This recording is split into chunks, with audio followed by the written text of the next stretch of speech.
Hi friends, இன்றைக்கி குழந்தைங்களுக்கு ஹெல்த்தியான இட்லி தோசாவுக்கு ஒரு சைட் டிஷ் தான். பார்த்திங்கன்னா ஹெல்த்தியாகவும் இருக்கும், டேஸ்டியாகவும் இருக்கும். இந்த சட்னி எப்படிங்கிறது வாங்க பார்க்கலாம். கடாயில் எண்ணெய் ஊற்றியாச்சு. குண்டு உளுந்து கொஞ்சம் சேர்த்துருக்கேன், உளுத்தம்பருப்பு. ரொம்ப கருகக்கூடாது, இந்த ஸ்டேஜில் போதும். பெரிய வெங்காயத்தை ஆட் பண்ணுறேன். பெரிய வெங்காயம் ரெண்டு பல்லு பூண்டு.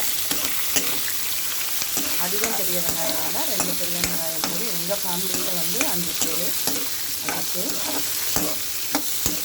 உங்கள் ஃபேமிலியில் எவ்வளவோ அதுக்கு தகுந்த மாதிரி ஆட் பண்ணிக்கோங்க.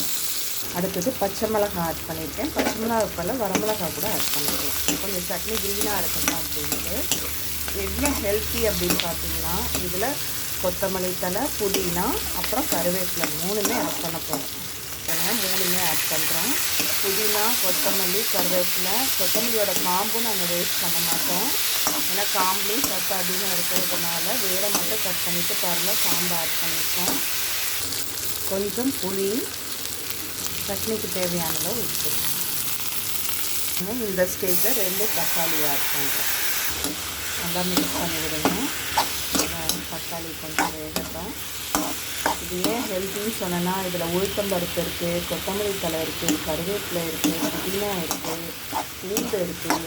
அதனால் குழந்தைங்களாம் இது தனித்தனியாக கொடுத்தா சாப்பிட மாட்டேங்குதுங்க, அப்படியே எடுத்து வச்சிடுறாங்க.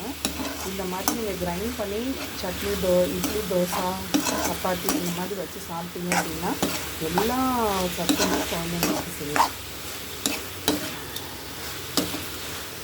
பாருங்கள், நல்லா வணங்கிடுச்சு. இந்த ஸ்டேஜில் நம்ம ஆஃப் பண்ணிவிட்டு கொஞ்சம் ஆறட்டும். ஆறுனதுக்கப்புறம் நம்ம அரைச்சிக்கலாம்.